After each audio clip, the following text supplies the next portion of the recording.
કે માં વિશે તો કોઈ કવિઓએ, કોઈ સંતોએ, કોઈ ભક્તોએ અદભુત રચનાઓ લખી છે, પણ રૂના કેશ કલાપ જેવા વાળ હોય, તાંબાના પતરા જેવી દાઢી હોય અને મૂછના ખાતરામાં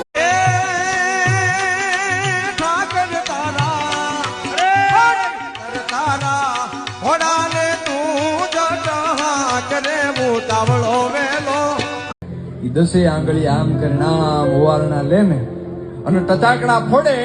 દસે આંગળીઓના, એટલે ભાઈની માથે હજારો ગાઉ દૂર કોઈ મુસીબત હોય ને